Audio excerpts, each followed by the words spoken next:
చేసాం కదా చాట్ చేయడం. ఇప్పుడు రెండోది గడియారం గురించి తెలుసుకుందాం, సరేనా? ఇదేంటో మీకు తెలుసా? ఏంటిది? గడియారం. గడియారం దేనికి ఉపయోగపడుతుంది? దేనికి ఉపయోగపడుతుంది? గోడకు కాదు, ఇది గోడకు పెడతాం టైం చూసుకోవడానికి, సరేనా? మరి మన అంగన్వాడీ టైమింగ్స్ తెలుసు కదా. చిన్నది ఉందా? ఇగో ఇది ఒక గడియారం, అర్థమైందా? ఇది పెద్ద గడియారము, ఇది చిన్న గడియారము. ఇదేంటిది? ఇది గడియారమే కానీ వాచ్. ఇది దేనికి పెడతాము? మీ ఇంట్లో ఉన్నాయా మరి?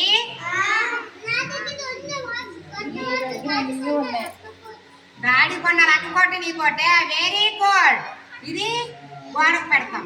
మనము రోజు డ్యూటీకి వెళ్ళాలన్నా, మీరు అంగన్వాడీకి రావాలన్నా, దేనికి రావాలన్నా ఈ గడియారం ఉపయోగపడుతుంది, అర్థమైందా?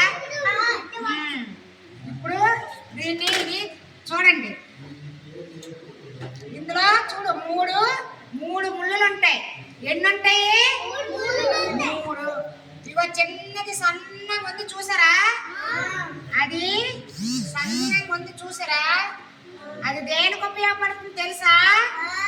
సెకండ్లు చూసిస్తుంది.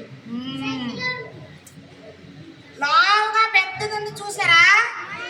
అది నిమిషాలు, అర్థమైందా? నిమిషాలు చూపిస్తుంది. లావుగా పొట్టుకుంది చూసారా? అది గంటలకి తెలిపిస్తుంది, గంటల్ని చూసిస్తుంది, అర్థమైందా మీకు పిల్లలు? మీరు అంగన్వాడీకి రావాలంటే మీ ఇంట్లో ఉన్న గోడకి టైం చూసుకున్నా కదా వస్తారు. మీరు ఎంత టైంకి వస్తారు మన అంగన్వాడీకి? 9కి వస్తారు, కానీ రేపు మాత్రం 8కి వచ్చేయాలి, సరేనా? ఇగో ఇందులో చూడండి ఇంట్లో ఇగో 8. ఈ 8వ గంట అయ్యేసరికి మీరు ఇక్కడికి రావాలి. 12 అయ్యేసరికి మనము వెళ్ళిపోతాం ఇంటికి, ఎండాకాలం కదా అందుకే.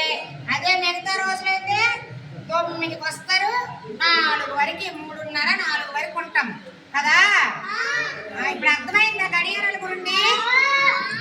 ఇదేంటన్నాను? దేనికి ఉపయోగపడుతుంది?